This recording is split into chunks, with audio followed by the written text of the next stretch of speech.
Hello everyone. मैं बबली कुमारी आज BNS के सेक्शन 1 और 2 लेकर के आई हूँ।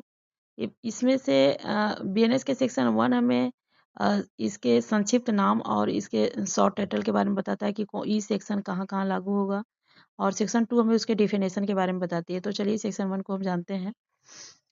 भारतीय न्याय संहिता 2023 और इसका विस्तार एक्सटेंड के बात करें तो यह कानून पूरे भारत में लागू होगा, और इसमें शामिल जो थे सो जम्मू कश्मीर लद्दाख सभी राज्य केंद्र शासित प्रदेश सब पर पूरे बीएनएस लागू है।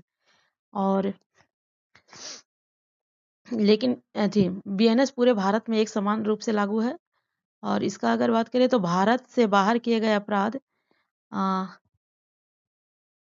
एक्स्ट्रा टेरिटोरियल जुरिडिक्शन यदि कोई व्यक्ति भारत का नागरिक है या भारत में पंजीकृत जहाज विमान पर है वह भारत के बाहर कोई अपराध करता है तो उस पर भी बीएनएस लागू होगा। इसके उदाहरण में देखें तो अगर कोई व्यक्ति भारतीय नागरिक विदेश में साइबर अपराध करता है तो बीएनएस लागू होगी। और इसकी कमिटमेंट की बात करें तो भारतीय न्याय संहिता 1 जुलाई 2024 में लागू हुई है। 2023 में ये राष्ट्रपति का इसमें सिग्नेचर हुआ था, और ये हमारे इंडिया में इन्फोर्समेंट में आया है 1 जुलाई 2024 को। इसी दिन से आईपीसी 1860 को समाप्त मानी जाती है और बीएनएस को शुरू की जाती है। साथ ही साथ बीएनएस की सेक्शन 2 हम को देखें तो इसमें डिफिनेशन की बात बोलता है। धारा 2 में पूरे कानून में प्रयुक्त महत्वपूर्ण शब्दों की कानूनी परिभाषा दी गई है। इसमें डिटेल से समझाया गया डिफिनेशन है से थी सेक्शन 2। पहला है ऑफेंस, ऐसा कोई भी कार्य या चूक जो इस संहिता के अंतर्गत दंडनीय हो उसे अपराध कहते हैं। इसमें कार्य जो है सो चूक अपराध से हो सकता है, चूक भी अपराध हो सकता है। दूसरा है व्यक्ति पर्सन, व्यक्ति में सभी को शामिल किया गया है, चाहे वो मेल हो, फीमेल हो, ट्रांसजेंडर हो या कंपनी हो, फॉर्म है या कुछ भी हो, एनीथिंग को व्यक्ति में शामिल किया गया है।